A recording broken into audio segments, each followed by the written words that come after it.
այլ դրանք ունենալու համար պետք է Հայաստանում արևմուտքը ներկայացված լինի, լուրջ ներկայացված լինի։ Այսինքն հերոստանգերություն պետք է լինի արևմտյան։ Մինչև հիմա 8 տարի է Փաշինյանը հավասարակ լավ, ասենք տեսականորեն, եկեք բարձ բան եմ ձեզ ասում։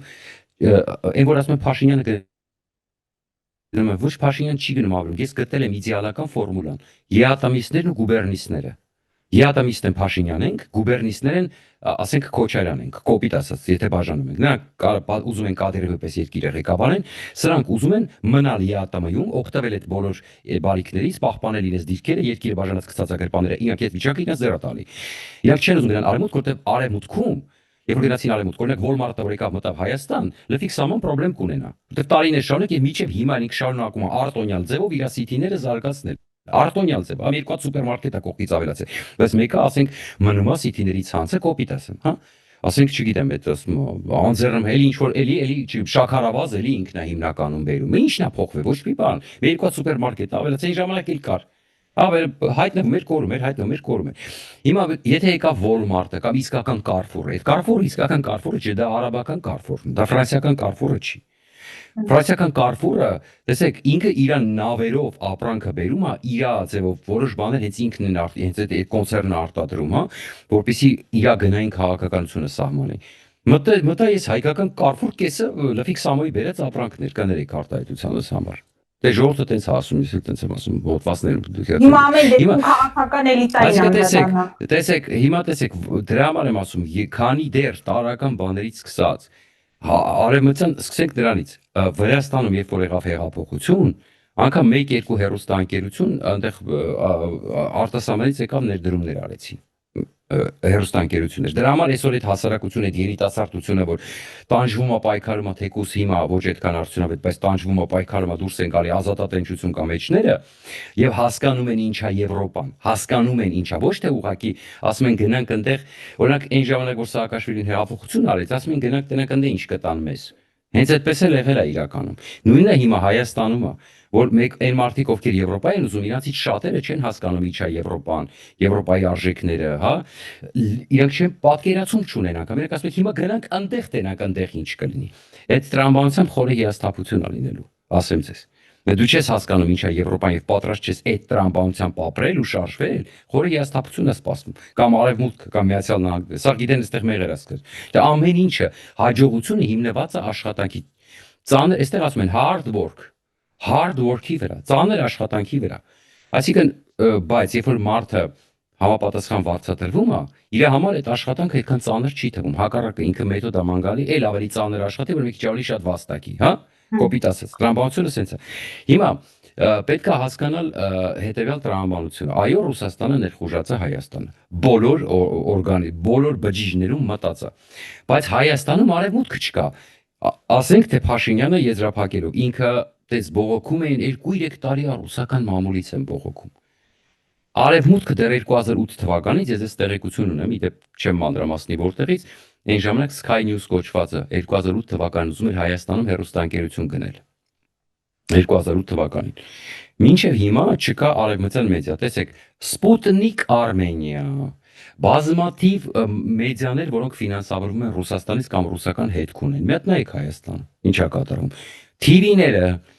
ղեկավարների մեծ մասը ռուսական սիմպաթիզանտներ են։ Ինչպես տեսնում եք, մարդիկ կան iz Ռուսաստանից բիզնեսմեններ են, օրինակ Armenia TV-ին, ճիշտ է։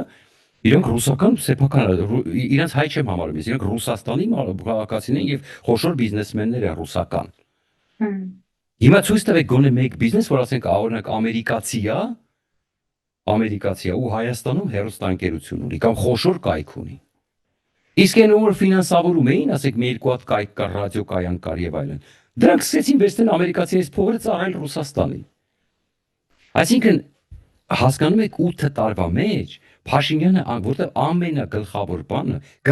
բանը սովետական միության ժողովրդին առաջինը, հա, կներեք, հետ սովետը, հետ խորհրդային ժողովրդին առաջի բանը որ պետք է անել, պետք է ռոպագանդան գլխներից անել, որտեղ ինչ որ ռուսները ինչի միակ բանով էր իրանք փայլուն, դա ռոպագանդան է։ Մնաց ոչ իրանք չի կարող հեռախոս արտադրեն, չի կարող ռոբոտ արտադրեն, տեսակ ռոբոտը ինչ եղավ բեմի վրա։ Չեն կարող ոչ մի բան անեն։ Իրանք կարան մենակ ուղեղիդ մեջ, այսինքն ունիտազից միացնել ուղիղ խողովակաշար գլխիդ վրա ու լցնեն այդ համապատասխան զանգվածը շագանակագույն լցնեն ու հետո մարդը այդ աչքերի գույներ փոխում է շագանակագույն ու այսպես գնում է ու սկսում է Պուտին բալետ անել։ Միակ բանը, որ պետք է սկսել դրանից, եթե դու ազնիվ ուզում ես հավասարակ շռես, դու պետքա բերիր արևմուտքին առաջարկիր, ասել եկեք ստեղ լրատվամիջոց դրեք։ Դուք հիշում եք, որ Եվրանեստի ժողովուրդը որ եկավ, հետ էր ասում են, մեզ պետք է անկախ մեդիա Հայաստանում։ 8 տարի անց ինքը ասում է Հայաստանում անկախ մեդիա չկա իրականում։ Ինչի մասին եք մենք խոսում։ Դուք ուզում եք ասեք, որ Հայաստանում ռեալ ինչ որ էլիտա լինի կամ քաղաքական ուժ լինի, որը չկա։ Դուք մի հատ ես նայում եմ Հայաստանում անգամ երիտասարդներին, իրանք չգիտեն ինչ է արևմուտքը, չեն իրանք հելենական մշակույթի կրող են արևմտյան քաղաքակրթության ժողովուրդը, հայ ժողովուրդը ի սկզբանե, բայց իրանք ոչ մեկի իրանք ասիական մտածելակերպով են, մեծ մասը ու չեն հասկանում, իրանք ասիական մտածելակերպ ունեն, մահմեդական տարերով, չեն հասկանում, որ դա տարիներ դարեր շարունակ մեր մեջ լցվել է, մեր ուղեղների մեջ դրվել է, որ մենք քաղաքակիրթ չլինենք, բայց մեր մեջի այդ մենք քանի որ հենց արևմուտքի քաղաքակրթության այնքան ուժեղ է դա, որ մեզ չի հաջողվել այսքան դարերի ընթացքում, չի հաջողվել ասիականացնել լրիվ։ Տեսնում եք, մենք տարբերվում ենք, եւ Իրանից ենք տարբերվում, եւ Ադրբեջանից ենք տարբերվում, մեր հարևաններն են, չէ՞ կողքի կպած, բայց մենք մեր տեսակով տարբերվում ենք։ Ուզում եմ վերադառնանք մեր առաջին հարցին, պարոն Չիբուխչյան, չիպերի հետ կապված։ Եթե այդ որոշումը քարոզչական նպատակով օգտագործում է շատ հաջողությամբ իշխանությունը, ինձ հետաքրքիր է որն է ԱՄՆ դեսպանատան շահը, եթե այդտեղ կոնկրետություն չկա, եթե մենք չգիտենք ինչ չիպերի մասին է խոսքը, որքանով է լուրջ այդ նախագիծը, որքանով նշանակալից Հայաստանի համար հարց է առաջանում։ Այդ դեպքում որն է ԱՄՆ դեսպանատան շահը ջուր լցնելու, այսպես ասած, իշխանության քարոզչական այդ ջրաղացին մեկ, եւ երկրորդը տարածաշրջանային այց կատարեց ԱՄՆ պետքարտուղարի տեղակալը Երևան, այնուհետև Բաքու։ Նա ինչու էր եկել,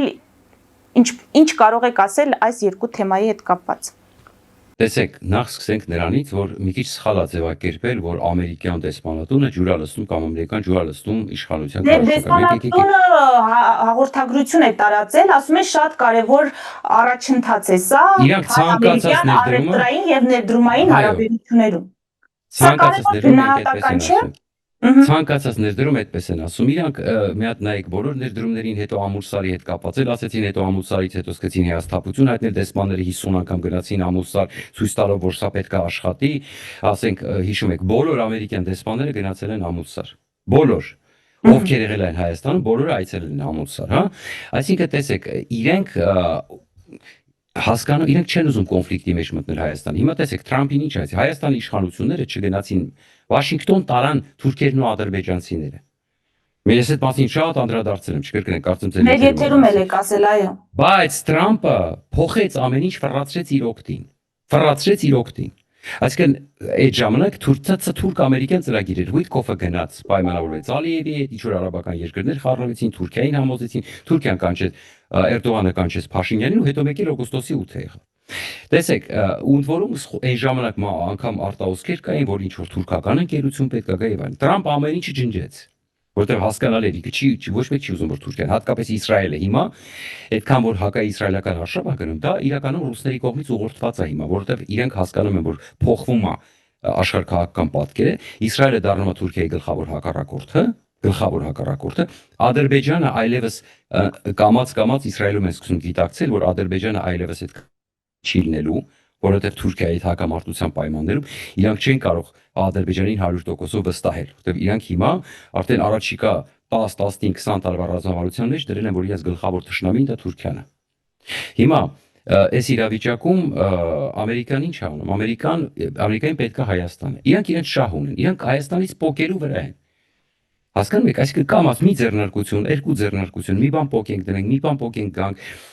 որտեղ իրանք շատ լավ հասկանում են, որ այսօրվա իրավիճակում, այսինքն տեսեք, ռուսների ձեռքերը կապված է։ Ռուսները դավաճանեցին Հայաստանին եւ Հայաստանում դա հասկացան։ Բայց խնդրեմը հետեւյալն է, որ դավաճանությունից հետո համապատասխան կառավարությունը համապատասխան որոշումներ կայացնել։ Բայց մենք տեսնում ենք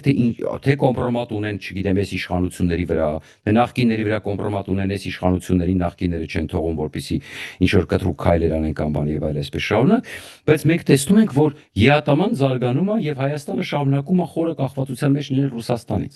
Քանի դեռ ԵԱՏՄ-ն կա, քանի դեռ Հայաստանը առևտուրը մեծացնում է, հիմա երկաթ գիծը որ բացվի, ել ավելի կախվածության մեջ կընկնենք, բնականաբար, պարզա չէ։ Դրա համար ռուսները առանձնապես դες մի երկու բան կարան թողեն, ինչպես եւ առաջ են թողել։ Ինչպես եւ առաջ են թողել, չեն մտել կոնֆլիկտի մեջ, ասել դա դե մի երկու բաներ էական չի, մեկը սա Հայաստանը մեջն է։ Մի հատ նայեք հանքերի մակարդակը, մի հատ նայեք էլեկտրաէներգիայի մակարդակը։ Հիմա օրինակ լուրջ քայլ կլինի, կողջունեմ, եթե օրինակ հիմա էլեկտրական ցանցերը տան ամերիկյան ընկերության եւ զուգահեռաբար պայմանագիր կգեն մոդուլային ատոմակայանների հետ կապված։ Այ դա արդեն կսկսի նշмарվել, դա լուրջ քայլ է դիվերսիֆիկացիա։ Իսկ լիցենզիայի ծրագրերը լուրջ քայլ չէ, պարոն Չիբուխյան։ Դուք եկաք, ես պատրաստում եմ այդ հարցը։ Ում օգտին։ Մենք գիտենք էլ այդ մասին։ Դե ինքնին լիցենզիայի զրկվեցից։ Ոչ, որտեղ լիցենզիայից որ զրկում ես, տեսեք, հիմա տեսականորեն պետությունը չի կարող դա ղեկավարել էֆեկտիվորեն։ Միանշանակ եմ ասում, որովհետև մենք հիշում ենք այն էլեկտրիկների պատմությունը, որ պետության հələ վաճառված չէր հեծը այն ժամանակ։ Տեսեք, ընկերությունը ինքը ունի շահ, ինքը կարա շատ էֆեկտիվ կազմակերպի աշխատանքը։ Մասնավորը շահ ունի, մասնավորը ինքը պետք է գնա ամեն կոպեկը, որ չգողացվի, հա։ Իսկ պետական ընկերությունը սովետի ժամանակը ճիշտ է քանդվեց սովետը։ Մի պատճառներից մեկը այն էր, որ պետությունը փող էր տալի, բոլոր շերտերը սկսում էին գողանալ։ Պետական փողա, ձրի փողա։ Իսկ երբ որ դու ընկերությունում ես աշխատում, այդ ընկերությունը ամեն իր կոպեկի համար պատասխանատու է։ Պետությունն էլ պատասխանատու է այդ ընկերությանը վերահսկելու համար, հա, որ ինքը շատ հարկեր վճարի։ Ինքն էլ պետությունից չգողանա։ Եվ բնականաբար այստեղ շատ կարևոր է։ Հիմա տեսեք, մի քանի 100 միլիոն պարտք ունի։ Մի քանի 100 միլիոն պարտք ունի հեծը։ Սամվել Կարապետյանը փաստորեն ստացվում ոչ մի կոպեկ չի ծախսել։ Բռնել այն ժամանակ հեծը վերցրել է, առել է, հետո գրավադրել, իր փողը հանել է, նախ իր փողը վերցրել է։ Հասկանում եք, հետո այսինքն վերջի վարիանտը որ մտածել է, եթե չկարողանեմ աշխատանքը, բանկրապտսի կանեմ, իմ փողը ես վերցրել եմ։ Հասկանում եք։ Իր փողը վերցրել է ինքը։ Հիմա համ հեծի համար է ուզում, տեսեք ինչ օգուտ է անում Սամվել Կարապետյանը։ Համ իր փողը ինքը արդեն այդ վարկային կազմակերպություններից վերցրել է, մի քանի 100 միլիոն։ Համ հիմա պետության վրա է ուզում 500 միլիոնով ծախի։ Իսկ պետությունը որ առավ 500 միլիոնով տեսականորեն հիմա պետությունը ինչ որ 360-ա գնահատե, ասենք թե չեն համաձայնվելու, բայց լավ ասենք թե 360-ով առավ, մի այդքան էլ պարտք է մնում միջազգային կազմակերպություններին։ 700 միլիոն դոլարը ում վրա է մնալու։ Ում վրա է մնալու։ Ժողովրդի ճիշտ է։ Հիմա ոնց է վաճառելու պետությունը, ում է վաճառելու պետությունը։ Տեսեք, այստեղ նյուանս կա։ Ոչ մի լուրջ ընկերություն չի գա այդքան բեռ իր վրա չի վերցնի հաշվի առնելով այն վիճակը, որ կա ու այն ներդրումների անհրաժեշտությունը, որ կա, որպեսզի պետք է սա փոխվի։ Պետք է սա փոխվի, որտեղ Սամվել Կարապետյանը վստահ եմ, ինքը չի կոտորել իրան արդիականացնելու Հայաստանի էլեկտրական ցանցերը։ Ցանկացած լուրջ ընկերություն հիմա որ կա, իր արժեվ պետք է պահանջի, պետք է արդիականացի, որտեղ ամերիկյան ընկերությունները կգան այդ վիճակով այստեղ, տեսեք, այստեղ հենց այդ է, դրա համար եմ ասում, սա միայն կարող է լինել քաղաքական որոշում, այսինքն Փաշինյանը գնա ամերիկյան ընկերությունների համար, ասենք լուրջ ընկերությունների համար, դա շատ մեծ գումարներ չի, ահռելի գումարներ չի, այսինքն պետք է գնալ խոսալ ամերիկացիների հետ, ասել խնդրում եմ եկեք, վերցրեք ձեր ձեռքը,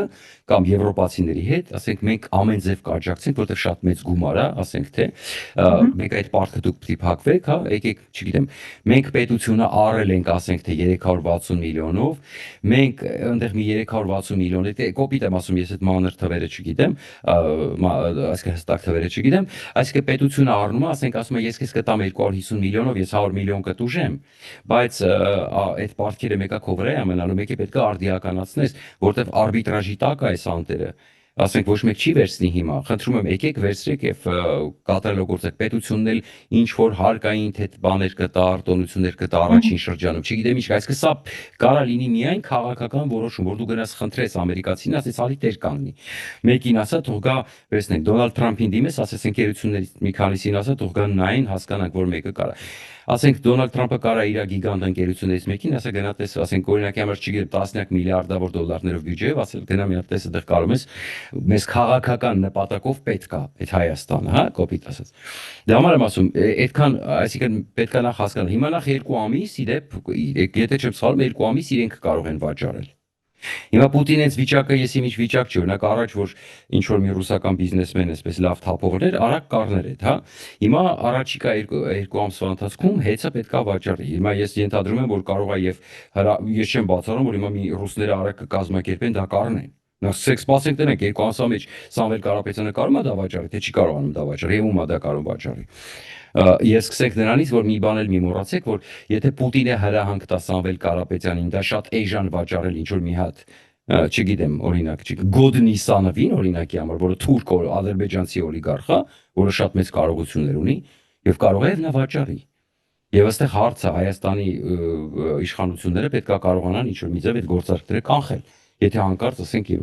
դրա համար պետք է նախ հասկանալ իրանք ում են վաճառում, կարող են վաճառեն, չեն կարող վաճառեն, կարող է Պուտինը ստիպի էժան վերցնի այդ հեծը, տա մեկ ուրիշ բիզնեսմենի, հələ սպասենք 2 ամիս անց։ Այստեղ էսեր շատ հետաքրքիր պատմություն է ու պետք է հասկանալ ոնց է ավարտվում։ Այդ 700 միլիոնա, 800 միլիոնա ում վրա է մնում, հայաստանցիների վրա է մնում, դուք եք ձեր հարկերից փակվելու այդ փողը։ Որտեվ հիշում եք Փաշինյանը մի պահ անգամ ասում էր, որ եկեք դարձեք սեփականատեր, ժողովուրդը թող դառնա բաժնետեր, հա, պարտատոմսեր թողենք հեծի, թող առնի, այսպես դուք եք վճարելու դրա համար, թե այդուամենայնիվ կկարողանան վաճառել։ Եվ մի որոշ ժամանակ հետո արդեն խոսում էր, որ երկու տարբերակ կա, տարբերակներից մեկը հենց այդ վաճառքն է տանում։ Սպասենք, տեսնենք, հասկանանք, որովհետև նորից եմ ասում, Մեհեր Գրիգորյանին նշանակելը սա նույն, այսինքն ինձ համար զարհուրելի էր ուղղակի, որտեղ այսքան խոսակցություններից հետո, այսքան ուրեմն Մեհեր Գրիգորյանը, որը ուղիղ նախկինների հետ կապվում է իր անունը բազմիցս, հա, Ռուսաստանի հետ շատ ընդունելի մարդ է Ռուսաստանի համար, բոլորը դա գիտեն։ Դու դնում ես Մեհեր Գրիգորյանին, ուրեմն նշանակում է դու ուղղակի, այսինքն ռուսական ականջ ես բերում դնում սեղանի շուրջ հայ-ամերիկյան բանակցություններում, ասենք եւ այլն։ Եվ նաեւ ռուսական բերան ես բերում դնում այնտեղ, որը կսկսի տակից ռուսական պահանջներ առաջ տանել։ Դրա համար եմ ասում, պետք է սպասել հասկանալ։ Հիմա եկեք տեղափոխվենք Ղազախստան, պարոն Չիբուխչյան, ես ընթերցում եմ վերջին նորությունները, ինչպես արդեն գիտեք, Նիկոլ Փաշինյանը Ղազախստանում է, Ղազախստանի նախագահը հայտարարել է, որ Ղազախստանը կարող է նոր առևտրային ուղի բացել Հայաստանի տարածքով դեպի Թուրքիա, եւ այստեղ եւս մեկ հետաքրքիր տեղեկություն, Ղազախստանի մայրաքաղաքում Մեսրոպ Մաշտոցի անվամբ փողոց է բացվել, ինչ կարող եք ասել հայ-ղազախական հարաբերությունների մասով եւ այս հայտարարությունը նախագահի, որ Ղազախստանը կարող է նոր առևտրային ուղի բացել Հայաստանի տարածքով դեպի Թուրքիա, սա ինչպես հասկանանք։ Ղազախստանը ոչ մի բան չի կարողանել, եթե Թուրքիան սահմանը չբացի։ Այս ամբողջը, այո, Ղազախստանը եւ Կենտրոնական Ասիայի ժողովուրդներին պետք է, որպեսզի իրանք վատ վիճակում են, դիտեք ասեմ, իրանք աշխարհքաղաքական դիրքը ամենավատն է։ Իրանք գտնվում են Ռուսաստանի եւ Չինաստանի արանքում, այնտեղ տակը էլ Աֆղանստան, էլ ինչ Զիբիլ ասես կա, հասկանում եք, այն որ էլ ինչ Թալիբ, Մալիբ, ասեք, ով ասես այնտեղ կա։ Դրա համար իրականում այնտեղ բավականին բարդ է վիճակը իրանց համար։ Իրանց պետք է օդի ջրի պես նոր ճանապարհներ, բայց ինչ է Ղազախստանը արտահանում, ժողովուրդ, ինչ որ մեկը գիտի։ Ղազախստանը այդ ինչ պետք է արտահանի։ Ղազախստանը պետք է գա Չինաստանից, բոլոր, այսինքն, չգիտեմ, ինչ չինական տրանզիտի վրա են նստած, ոչ, եթե դուք նայեք եվրոպացիների եւ ամերիկացիների հայտարարությունները, ոչ մեկ չի խոսում է Չինաստանից այդ ճանապարհը օգտագործել Չինաստանից ապրանք բերելու համար։ Բոլորը խոսում են Կենտրոնական Ասիայից։ Կենտրոնական Ասիայից։ Դա շատ կարևոր է, այսինքն սա այս ճանապարհը նրա համար են ուզում ամերիկացիները, որովհետեւ Կենտրոնական Ասիայից, ասենք, չգիտեմ,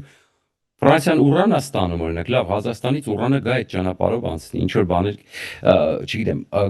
ղազախական էներգակիրները, ասենք, չգիտեմ, փորձեն Ռուսաստանը շրջանցելով այս ճանապարհով բերեն անցկացնեն։ Okay, բայց դա էլ տասնյակ տարիների հարց է, մինչև այդ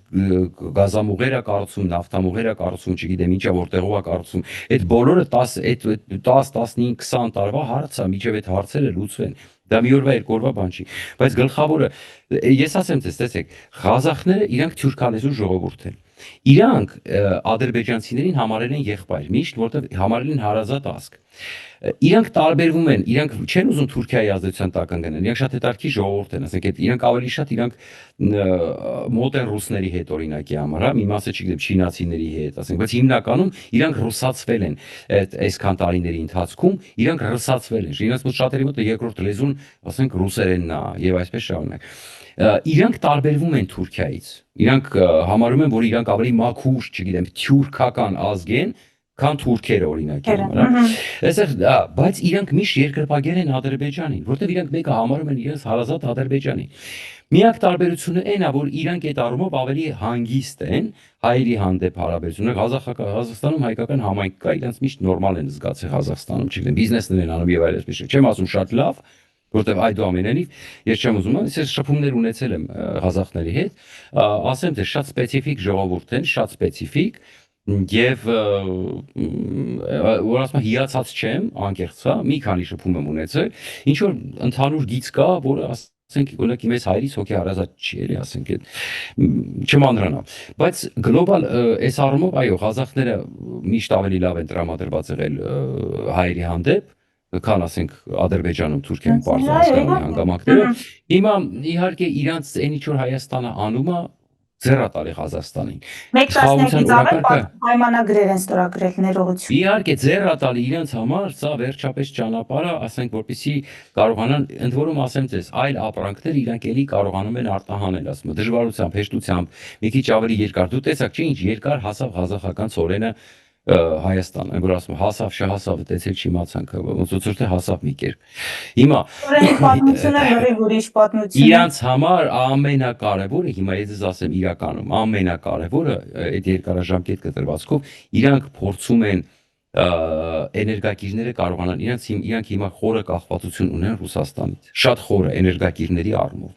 Իրանց համար կրիտիկական է, որպեսզի կարողանան էներգակիրները արտահանել, որտեղ իրենք ուրիշ արտահանելու բան շատ առանձնապես չունեն։ Իրանք իրենց ուրանը արտահանում են Ադրբեջանով, Վրաստանով, դեպի Ֆրանսիա, ծերծով գնում են։ Այսինքն այդքան իրանք ինչ որ առանձնապես ես իմիջ չունեն։ Իրանք մտածում են, որ եթե այդ ճանապարհը բացվի, գուցե Ղազախստանում ավելի շատ ներդրումներ կարողանան բերեն, ենթադրենք ապագա հետ կապված, բայց մեծ հաշվով Ես կարծում եմ, որ իրանց ամենաշատը հիմա հետաքրքրում է, որպեսզի կարողանան իրանք ապագայի համար էներգետիկ անկախությունը իրանց ավելի մեծացնել։ Սա մասին է խոսքը։ Բնականաբար իրանց դա ձեռնտալ է, բայց նորից եմ կրկնում, եթե Թուրքիան չի բացում սահմանը, ինչքան ուզում ես գնա Ղազախստան, Ղրղստան, եթե Թուրքիան չի բացում սահմանը, այդ ամեն ինչի իզուր է։ Եվ մի բան էլ, եթե մենք իմանայինք, որ Տոկաևը կարա ճնշում գործադրի Էրդողանի վրա կամ ստիպի Էրդողանին, որպեսզի այդ ճանապարհը բացի, կասեի շատ լավ, այս արժեքավոր բանը։ Բայց Տոկաևը չի կարա ճնշում գործադրի Էրդողանի վրա, բացարձակ, չունի որևէ լծակ Էրդողանի վրա։ Դրա համար սա ինչ որ հոգեբանական առումով, հա, բաց չի։ Հարց ունեմ, բայց կնախընտրեմ պարոն Չիբուխչյան անդրադառնանք նաև ներքաղաքական զարգացումներին, ներքաղաքական իրադարձություններին։ Հիմա կարճ եթե կարող եք այդ վաղար շաբաթում չստացվեց Գյումրի 2 սցենարը իրականացնել, դա ինչպես է գնահատում եւ նաեւ կաթողիկոսին այդ հեռացնելու գործընթացը, որը նախաձեռնել է Նիկոլ Փաշինյանը, ընդ որում դա կապեց նաեւ վաղարշաբաթի ընտրությունների հետ, նշելով, որ այդ ընտրությունների արդյունքը ցույց տվեց, որ քաղաքացիները նոր լիցք են տալիս Վեհարանը կաթողիկոսից ազատելու այդ գործընթացին։ Հանգուցալուծում տեսնում եք, մինչև ուր կգնան այս իրադարձությունները, զարգացումներն ինչպիսին կլինեն։ Վաղարշաբաթի ընտրությունները ցույց տվեցին, որ մարդիկ չեն ընտրում գաղափարներ, այլ ընտրում են հեղինակություններ։ Հիմա այս իրավիճակում Մեխակ Մեխակյանի որդին է եղել, ես իդեպ չգիտեի, հետո իմացա, որը մեծ հեղինակություն ունի, որպես ազատամարտիկ, անգամ Մեխակ ավանգյուղ կա, այնտեղ Մեխակ Մեխակյանի անունով, ասում են, շատ ուժեղ կռվող է եղել, եւ այսպես շարունակ իր տղայից էլ իդեպ Երջմիածին բանը, այդպես առանձնապես ինչ որ վատ կարծիք չունեն, այսինքն ինչ որ հեղինակություն ունի, ինչ որ միջավայրում ունի, ԿՊ-ն փորձեց միջամտել եւ ցավոք սրտի երկակի ստանդարտներ կիրառվեցին, հենց առաջին օրը գիտեք Քարզաշովի առաջին օրն էր, երբ որ $10,000 աղմուկը բարձրացավ երեխաներին, որ բաժանում էր, բայց պարզվեց դա Մեխակյանը չի, որտեվ ինձ հավաստիացրեցին, որ Մեխակյանը չունի այդքան հնարավորություններ, որ տենց աչուձախ $10,000 բաժանի, դա ավելի շատ ԿՊ-ի ուրեմն ինչ որ քսակներն էին, որոնք Երջմիածնում շահագրգռված էին, ովքեր էին, չգիտեմ, կանգնած, ինչ օլիգարխներ էին կանգնած այդ ամենի հետ, եւ ինչ մեծահարուստներ ու շահեր ունեին, իրանք այլ շատ վատություն արեցին Մեխակյանին։ Եվ նաեւ վարկաբեկեցին թերապես ԿՊ-ն, որովհետեւ տեսեք, եթե դու նույն բանի համար ուրիշտեղ ձերբակալում ես ընդդիմադիրների, եւ դու չես առնվազն պատասխանատվություն չես կրում քո արածի համար,